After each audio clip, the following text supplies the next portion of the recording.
Ce Shabbat Parashat Devarim qu'on appelle Shabbat Chazon, qui est le troisième Shabbat de ces trois Shabbatot qui parlent malheureusement des malheurs du peuple d'Israël.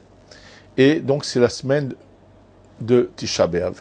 Bien que pour les Séfaradim, il y avait certaines choses qui n'étaient pas cette année nécessaires, c'est-à-dire qu'on pouvait se laver normalement, laver le linge. Pour les Séfaradim, je dis bien. Par contre, la viande et le vin, c'est sûr qu'il fallait s'en abstenir. Et ce qui commence depuis Tisha B'Av, depuis le mois de Av, qui commence depuis le premier mois de Av, comme bien sûr les réjouissances et ainsi de suite. Et il faudrait peut-être rappeler aux gens des choses importantes, même si c'est peut-être un peu, déjà on approche du Tisha B'Av, mais c'est comme une chose à savoir. Imaginez-vous que cette semaine, dans les informations, ils ont parlé de 3 Israéliens qui sont en vacances à l'étranger et qui sont malheureusement morts dans des accidents tragiques. Un des cas, c'était quelqu'un qui a choisi juste cette semaine pour aller en Suisse, dans un endroit où on organisait des sauts en parachute. Et lorsqu'il a sauté, son parachute n'a pas voulu s'ouvrir. Malheureusement, il est arrivé au sol et puis il est parti de ce monde. Et là, je voudrais juste rappeler aux gens quelque chose dont je me souviens. Lorsque j'étais enfant à Alger et que j'allais le jeudi et le dimanche au Talmud Torah, une fois, il y a une femme qui rentre dans la classe et qui s'adresse à celui qui nous enseignait au Talmud Torah et elle lui dit « Quand est-ce qu'on doit jeter les couteaux à la mer ?» Alors c'était quelqu'un qui était surpris de la question. Je ne me souviens pas ce qu'il lui a répondu. Et quand elle est sortie, il a fait un speech là-dessus, bien sûr. Enfin, de quoi s'agit-il? Les gens ont déformé quelque chose. En fait, de quoi il s'agit, c'est que les gens savaient que les gens allaient souvent se baigner pendant l'été à la mer, puisque je parle d'exemple de la ville d'Alger qui était toute construite le long de la plage avec un nombre inimaginable de plages, avec du sable, avec tout ce qu'il fallait. Donc les gens allaient régulièrement le dimanche ou même pendant la semaine se baigner. Et les gens avaient su avec le temps que la semaine de Tisha B'Av, à l'origine ça devait être une expression peut-être en arabe qui ensuite a été traduite mais mal expliquée. Et l'expression d'origine est qu'il y a le couteau dans la mer. Ça veut dire que la mer tue. Et que combien de fois les gens qui n'ont pas fait attention pendant cette semaine-là se sont malheureusement noyés. Et donc il faut, et pour comprendre pourquoi ces malheurs pendant cette semaine-là, je vais vous le rappeler avec une petite histoire, pas vraie bien sûr, c'est juste quelque chose d'amusant qui image un peu les choses, d'un enfant qui ramène son bulletin et puis il est dans toutes les matières, il est nul, mais en chanson, il reçoit une très bonne note. Et quand son père au fur et à mesure lit les notes, et quand il arrive à la chanson qui voit une bonne note, le père ne peut pas s'en empêcher, il lui donne une claque. Alors il lui dit, je comprends pas, papa. Il lui dit, sur toutes les mauvaises notes, tu m'as rien dit. Et là que j'ai une bonne note, tu te fâches. Il lui dit, je comprends pas comment, avec de si mauvaises notes, tu as le cœur de chanter. C'est exactement, cette blague reflète un peu la compréhension de cette période.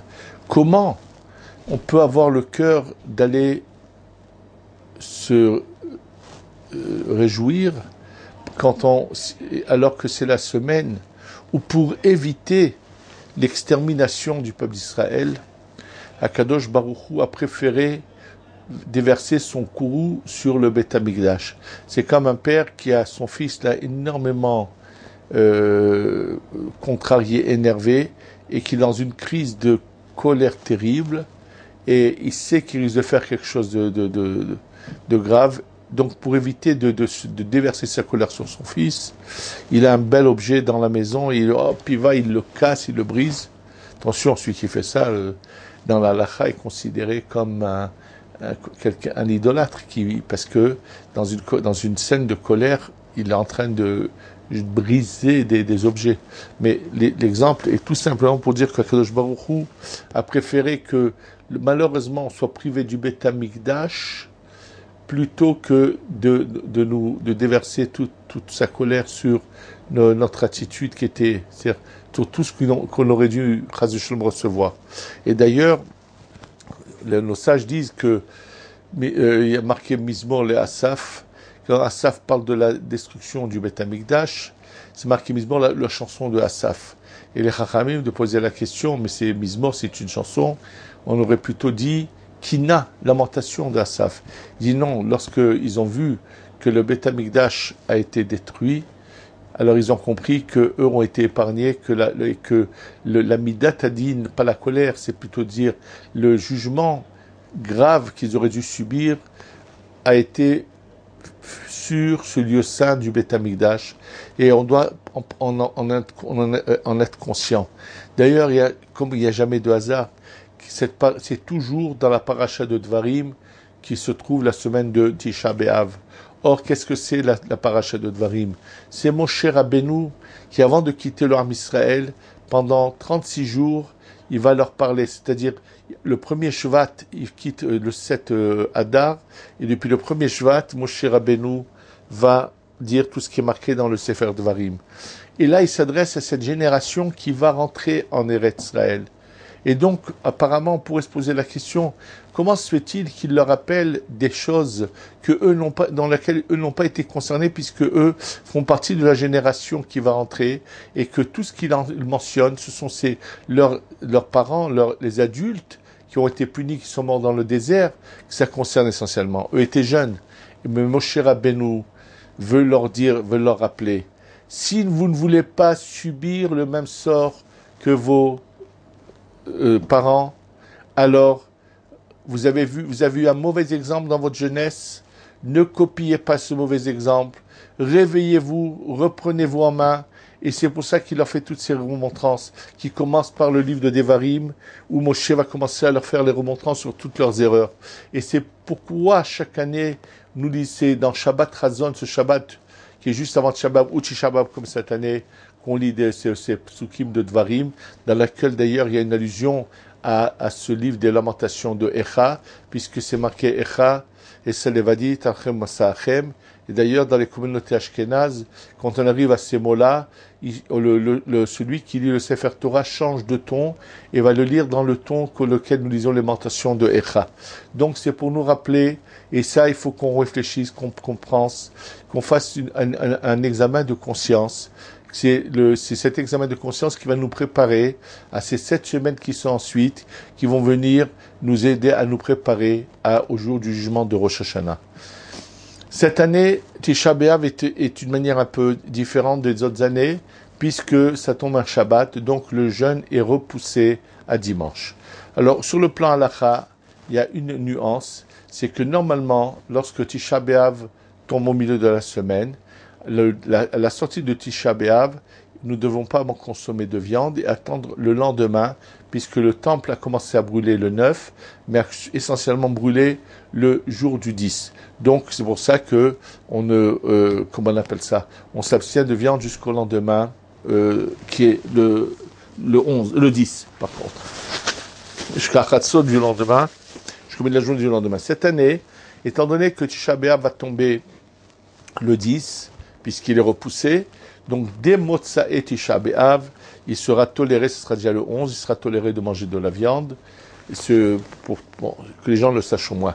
Et ce qu'il faut savoir, c'est que en fait, c'est très spécial cette année. Il y a un avant-goût de la délivrance, puisque cette union très exceptionnelle qui se passe Tisha B'Av, dont j'ai parlé dans les années précédentes sur le jour de Tisha B'Av, cette année, elle a lieu un Shabbat. C'est-à-dire que ce Shabbat est en fait, selon beaucoup de tzadikim, le plus grand Shabbat de l'année, où si on arrive à faire jaillir cette lumière, c'est exceptionnel.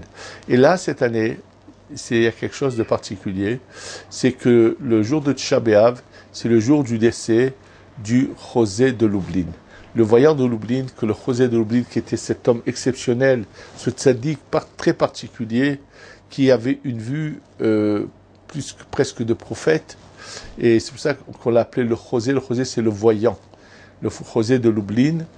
Il n'a pas obtenu ça comme ça. Pendant 7 ans, il s'est bandé les yeux et il a bien sûr, il s'est rapproché d'Hachem jusqu'à qu'il a mérité ce qu'il a mérité.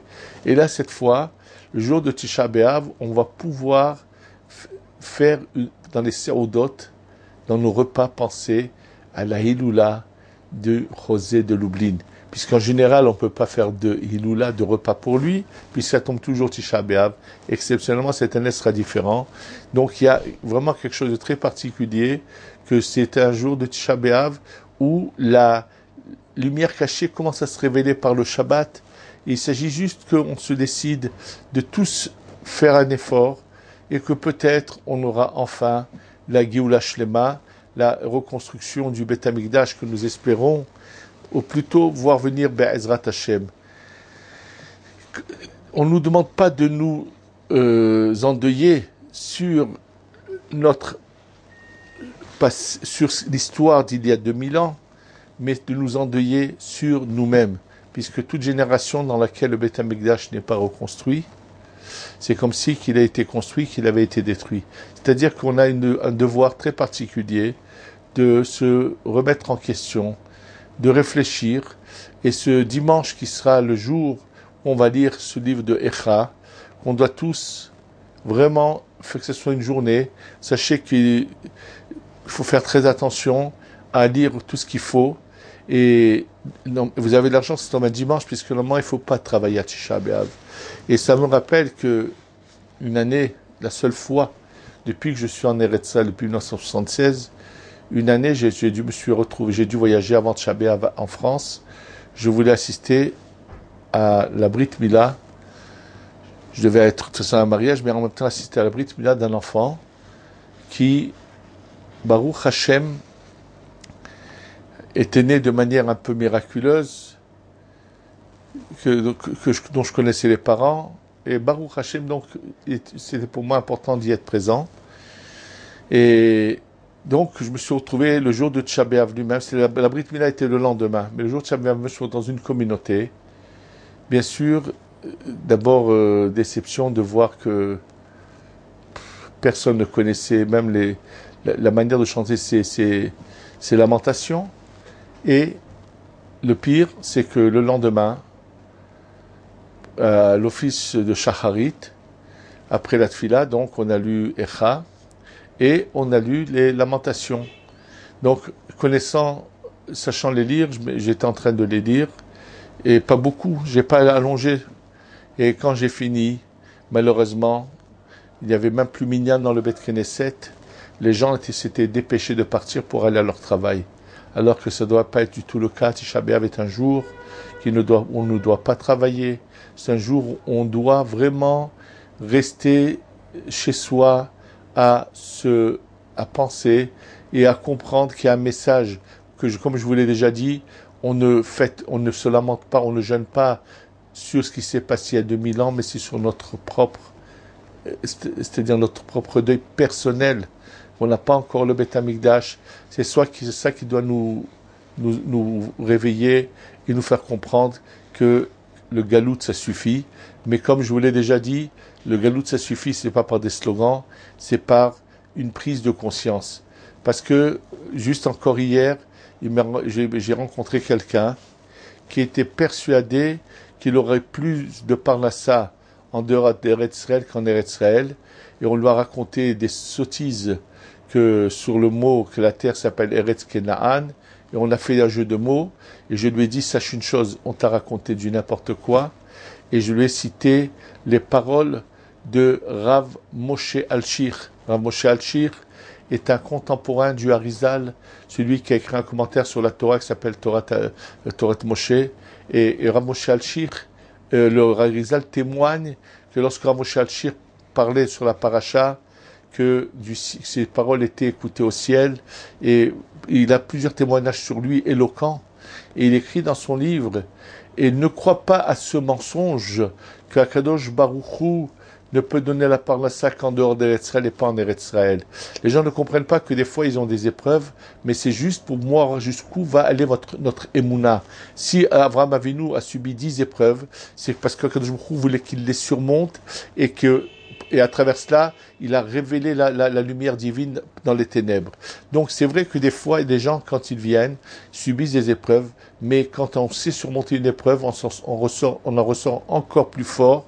Et donc, il faut penser à une chose.